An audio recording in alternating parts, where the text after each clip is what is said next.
dear students, this is Dr. Aisha Nazuk here. Welcome back to our channel Rao Hub.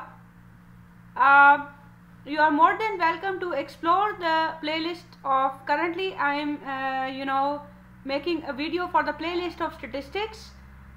So you are more than welcome to explore this playlist and the other playlists that exist on this channel.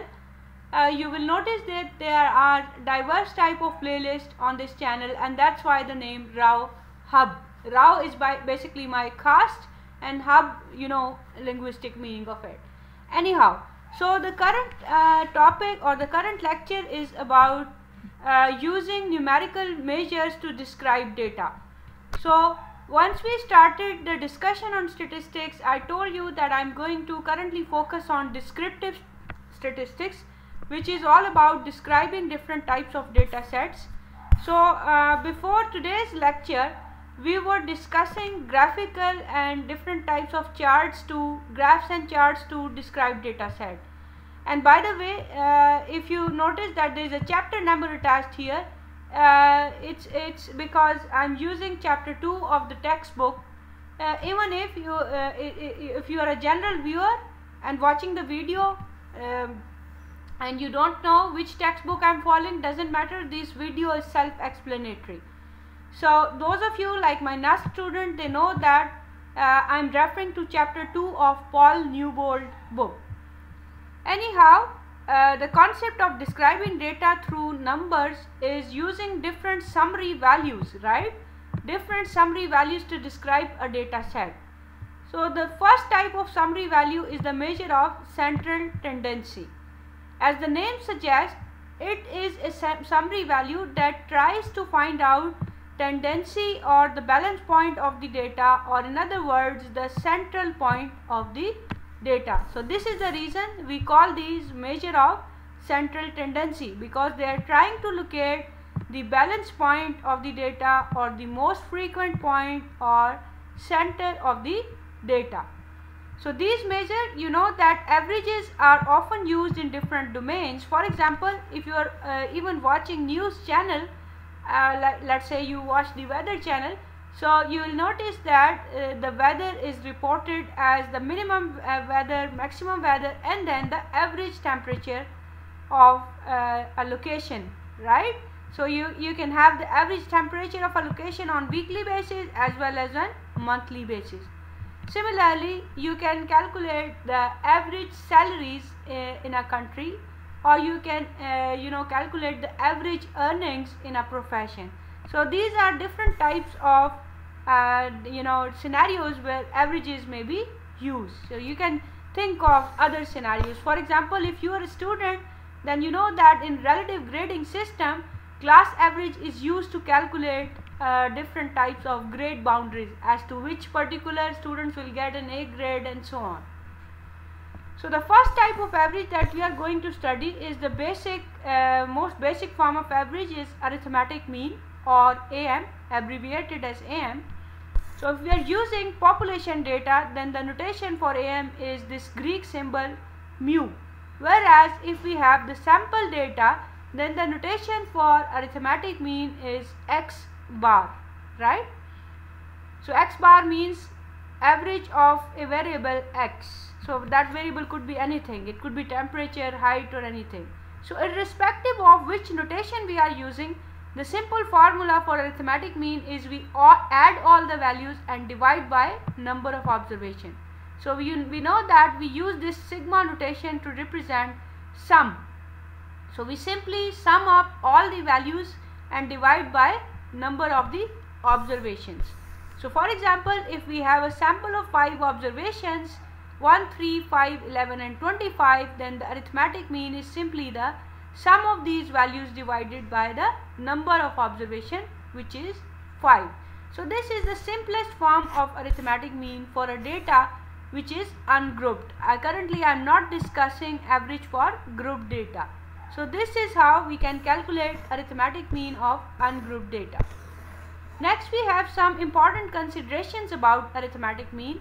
We will discuss 3 considerations in today's lecture, while the other considerations will be discussed in the next lecture or the video. So two different data sets can have same arithmetic mean.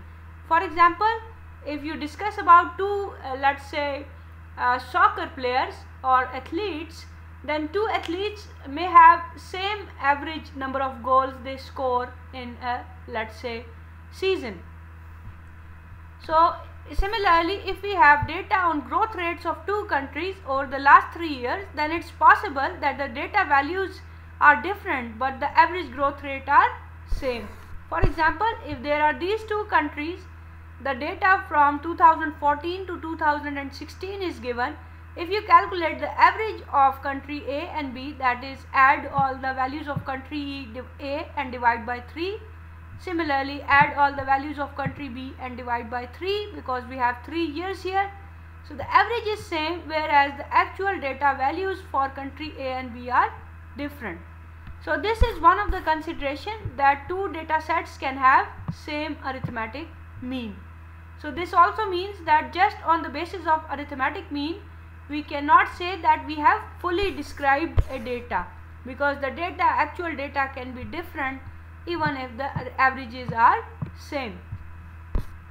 The second consideration is, while we calculate the arithmetic mean, each data point gets equal share in the final value of the arithmetic mean, because we are simply adding all the values and dividing by the number of observations. So each value is getting a weight of 1 divided by the number of observations. So if it's sample data, we write it 1 by n, and if it's population data, we write it 1 over capital N. So let's say we have these three different types of data sets. Let's say if I calculate the average of these three data sets, so the average of the first data is 1400, and then the average of the second data is 1746.5, and so on. If you have a closer look at these data set, you will see that this value minus 1000 is significantly different from the rest of the data.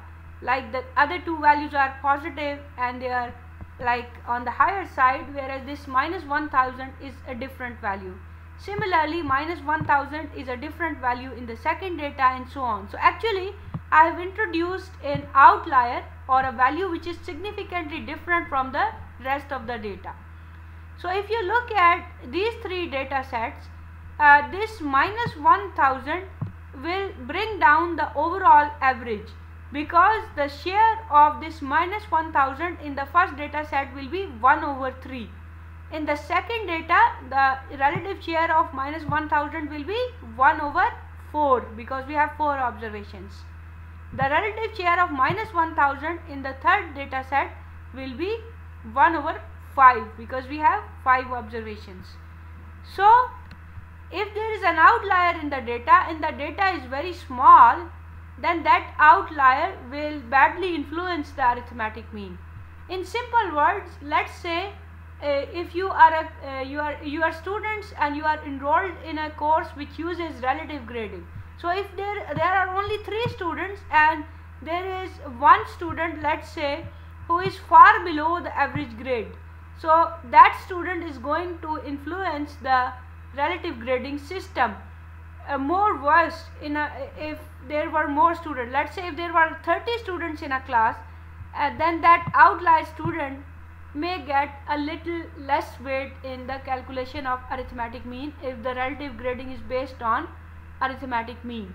So the point of discussing these three data sets here is, if we have an outlier in the data, and then because the relative share of each observation is equal, the outlier will also have the equal weight.